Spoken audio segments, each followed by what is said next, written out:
Опозицијското не за уставните измени веќе стана да. Ова е пораката која Ковачевски денеска ја испрати од кавадарци на партиската трибина, говорејќи за темите и заклучоците кои произлега од последната лидерска со Мицковски.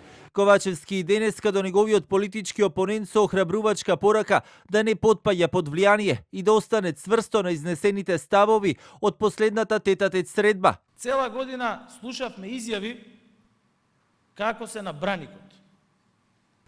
Како се потпишуваа нотарски изјави дека нема пратениците на опозицијата да ги гласаат уставните измени.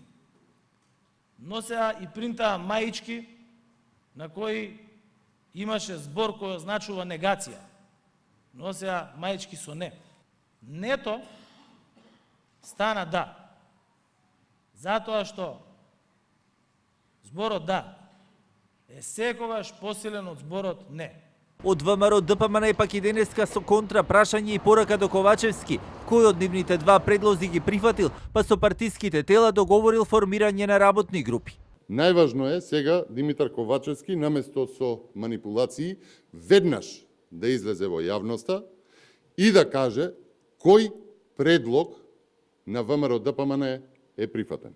И додека на големо се дискутира за тоа како би изгледала евентуалната широка владина коалиција без Демократската унија за интеграција, дел од аналитичарите, но и партиите со поделени мислења. Професорот по уставно право Александар Спасеновски во интервју за Радио Слободна Европа вели таква влада би можела дополнително да ги искомплицира работите. Од аспект на поводите за барањата на ВМРО ДПМН за исклучување на ДУИ, можеме да најдеме причини. Меѓутоа, од аспект на тоа дали ваквото решение придонесува или одмага, мојот заклучок е дека тоа не е полезно за стабилноста за на државата.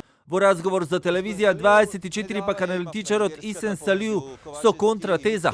Влада без ДУИ би имала и легитимитет и легалитет, но прашањето според него е колку ДУИ ќе може без влада. Иако вели сите актуелни политички случувања најавуваат жешко политичко лето, но и есен.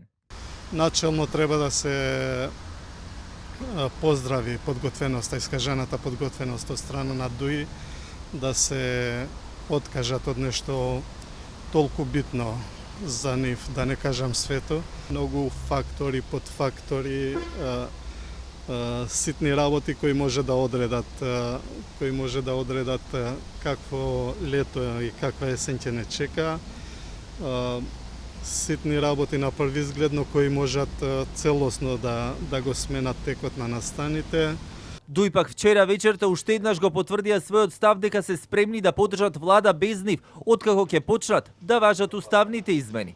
Централното претседателство ја реафирмираше консензуално и одлучно првичната одлука која што ја представивме веднаш после средбата на претседателите на политичките партии, дека ДУИ е спремно на истиот ден кога ќе влезат, ќе стапат во сила уставните измени, да ја напушти владата. Дека нема да бидат дел од широка влада излегува со партиски став и беса. Нивниот лидерка сами вели се спремаат да бидат дел од идната влада, која ќе се формира по парламентарните избори. Дел од помалите политички партии во власта пак ја оценија последната лидерска како добар чекор и основа да продолжи диалогот.